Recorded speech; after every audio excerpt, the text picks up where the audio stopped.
नमस्कार। मैं हूं सोमी प्रकाश पवेटा और आप देख रहे हैं टाइम चौक चंबा।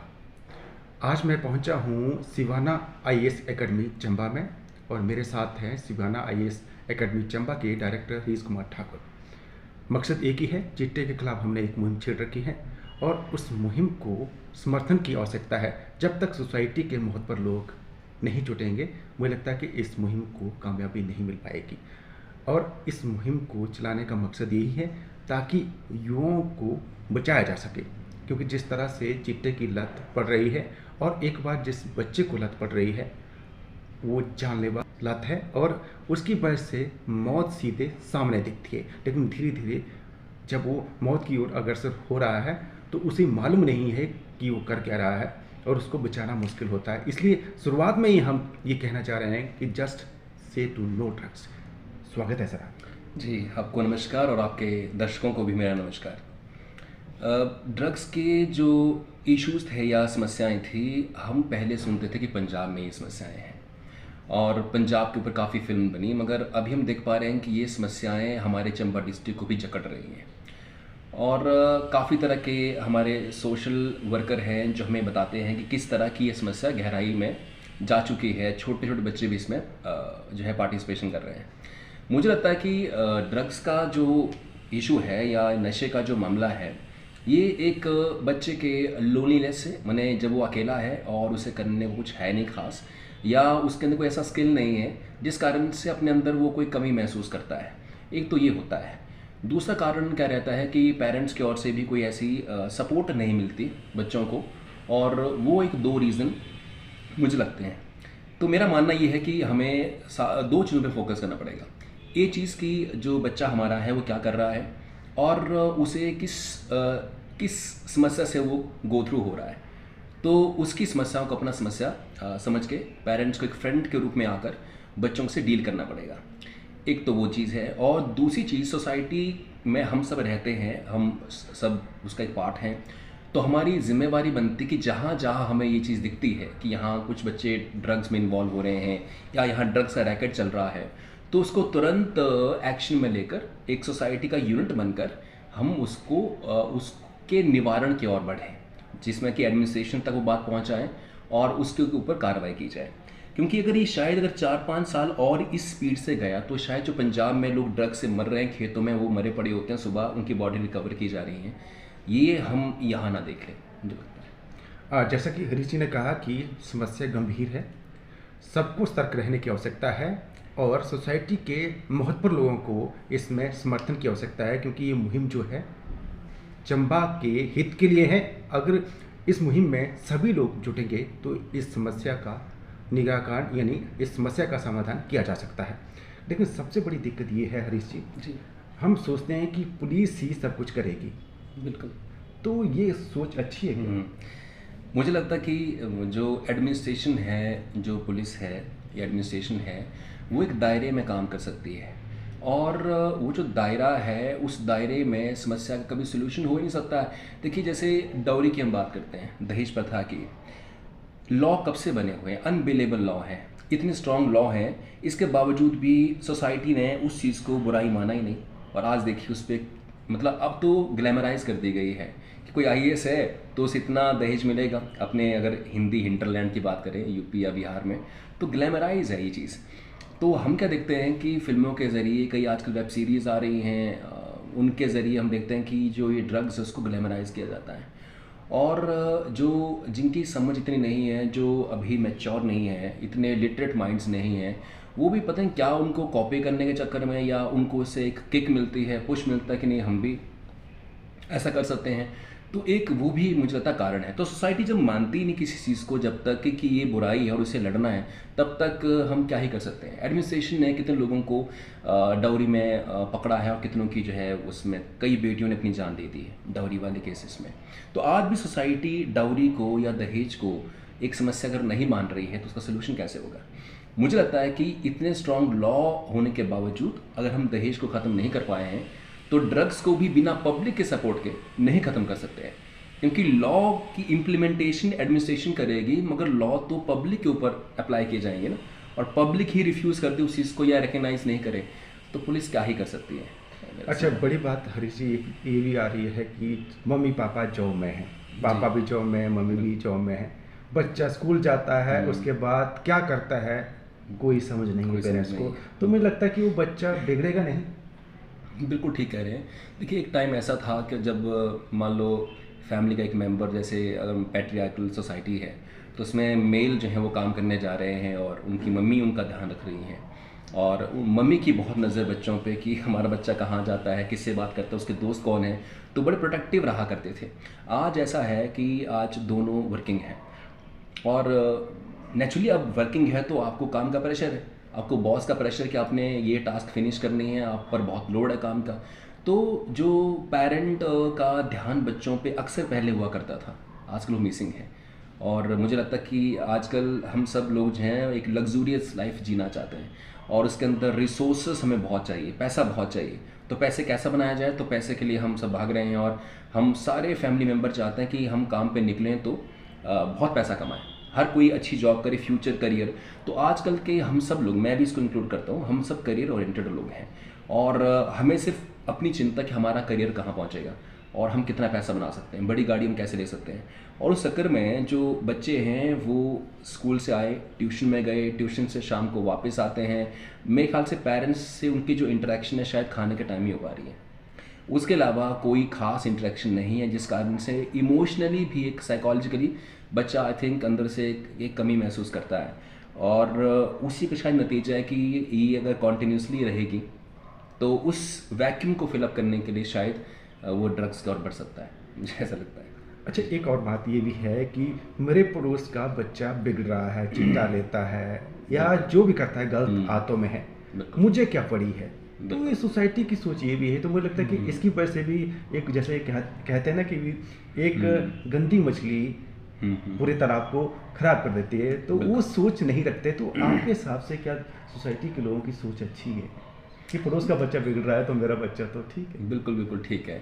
बिल्कुल ऐसा ही है कि ऐसा कहते हैं ना कि कई बार आपका जो बच्चा है आप उसको एडवाइस ही ऐसे करते हैं कि देख बाहर सब बिगड़े हुए हैं, ऐसा नहीं बनना है, बाहर सब बिगड़े हुए हैं। और हमें एक ऐसा हम प्राउड फील कर रहे होते हैं कि हमारा बच्चा अच्छा है और सोसाइटी के बच्चे सब खराब हो रखे हैं। तो हम आइडल फैमिली हैं, हम बहुत अच्छी फैमिली हैं। पता है कि एक मेरे ख्याल रशियन रेवोल्यूशन पे कुछ ऐसा सा कुछ एक मैंने कमेंट्री पढ़ी थी कि जब आपके पड़ोसी के घर में आग लग रही है, आप सोचते हैं कि मेरा घर तो अभी सेफ ही है, तो अभी मेरे तक थोड़ा ना बात, उसकी लपटें मेरे घर में थोड़ा ना पहुँची हैं। आहिस्ता आहिस्ता पाते हैं कि एक समय तक आपके घर में भी आग पहुँच गई है, तो उसके बाद फिर आप एंड में जाके एक्शन लेते हैं। यही हो रहा है कि पहले सोसाइटी के बच्चे ख़राब थे, आपने उस चीज़ को टॉन्टिंग करी उनके ऊपर कि इनके तो बुरे हाल हैं और अच्छे इनके संस्कार नहीं हैं। वो जब लपट आपके बच्चे तक पहुंची, फिर आपने जब एक्शन लेना स्टार्ट करा तो वो हाथ से चीज़ जा चुकी थी। मुझे लगता है कि सोसाइटी गांव के लेवल पे भी एक अच्छे सोसाइटी, ऐसे एनजीओ टाइप हम काम करते हैं ना, वो बननी चाहिए पंचायत के लेवल पे, ताकि उसमें कुछ ऐसे मतलब लोग हों जो निष्पक्ष तरीके से, एक निष्पक्ष छवि हो, और ऐसे लोग ड्रग्स के ऊपर फ्रैंकली काम करें।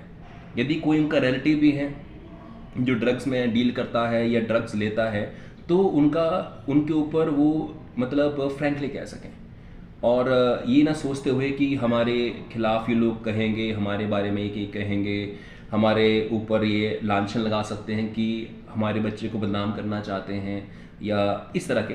तो मुझे लगता है कि सोसाइटी के कुछ अच्छे लोगों को इसमें आकर फ्रैंकली बातें कहनी चाहिए, फ्रैंकली जो है इन चीज़ों के ऊपर कमेंटिंग करना स्टार्ट करनी चाहिए। मैंने बहुत से अफसरों के इंटरव्यू किए हैं चिट्टे के खिलाफ जो मुहिम है। जी। तो इस दौरान कुछ अफसरों ने ये भी कहा कि जो बिगाड़ने वाले हैं वो दोस्त ही होते हैं। तो हरीश जी नेचुरली आईएएस एकेडमी चंबा, जो सिवाना आईएएस एकेडमी चंबा के आप डायरेक्टर हैं। जी जी जी। आपके भी तो दोस्त होंगे, उन्होंने भी तो आपको फोर्स किया होगा, एक पेन ले लो, बिल्कुल, एक बिल्कुल। चीटे की स्टाक ले लो, या तो आपने तो मुझे लगता है कि उनको इग्नोर किया होगा। तो बिल्कुल। आप ईमानदारी से कहें कि आपके भी दोस्त होंगे। मुझे लगता है कि ये जो इंटरव्यू है आपके दोस्त भी देख रहे होंगे। तो इस इंटरव्यू को मजाक नहीं लिया जा सकता, एक गंभीर समस्या है बिल्कुल। और गंभीर विषय भी है। सुनना चाहिए आप लोगों को। जो हरीश जी के दोस्त थे उन्होंने क्या किया था और उन्होंने क्या फैसला लिया था। मैं जब बीटेक करने गया तो ऐसा कहते हैं कि जो इंजीनियरिंग कॉलेजेस होते हैं और वहाँ के हॉस्टल होते हैं वो ट्रक का रैकेट होते हैं, ऐसा कहा जाता है। तो हमें भी हमारे पेरेंट्स ने कहा कि भाई हॉस्टल में तुम्हें रख रहे हैं और संभल के रहना, कोई भी दिक्कत हो, कोई प्रेशराइज करे कि ड्रग्स के लिए, तो हमें तुरंत फ़ोन करना है।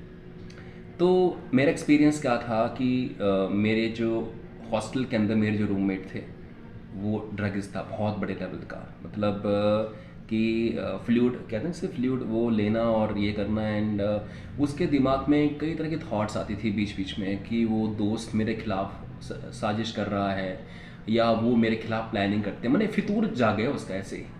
जब आदमी ड्रग्स लेता है तो उसका सस्पिशन हर व्यक्ति पे बढ़ता जाता है कि ये मेरे खिलाफ है, वो मेरे खिलाफ है, ये मेरे खिलाफ है। तो उसने क्या करना कि जब उसका ड्रग्स लेने का लेवल बढ़ गया तो हर दोस्त से वो लड़ रहा है और रोज़ किसी को पकड़ रहा है, पीट रहा है, ये कहकर कि तुम मेरे खिलाफ जो है प्लानिंग करते हो, तुमने मुझे ड्रग्स बना दिया, तुमने मुझे ये कर दिया।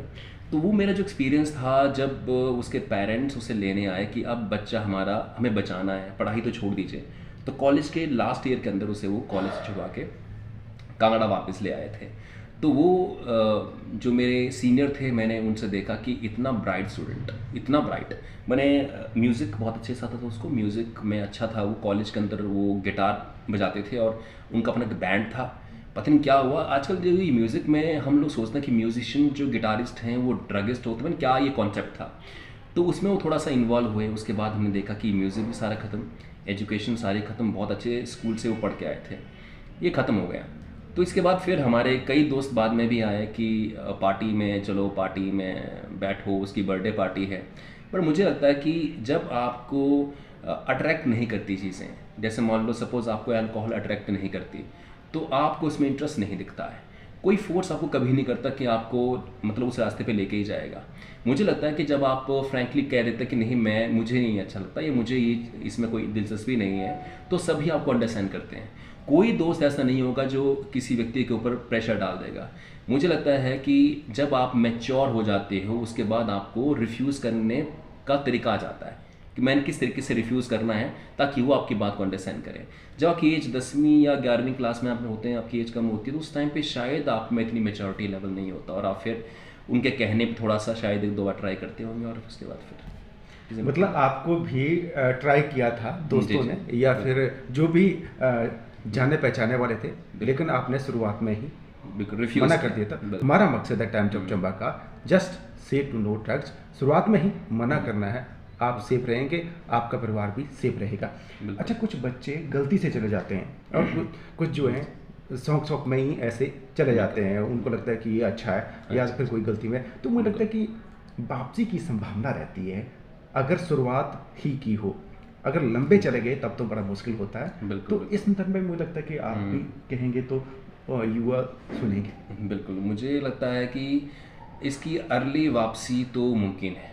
जैसे आप मान लो कोई एग्ज़ाम दे रहे हैं, सपोज़ आप जब बड़े कॉम्पिटिटिव एग्ज़ाम देते हैं, जैसे HS है या UPSC है, तो बीच में बड़े नेगेटिव थॉट भी आते हैं। क्योंकि एक बार आपने प्रीलिम्स दिया, प्रीलिम्स हुआ, मेंस दिया, फिर मेंस क्रैक नहीं हुआ, तो मैं उस लेवल की बात, बच्चों की बात कर रहा हूँ।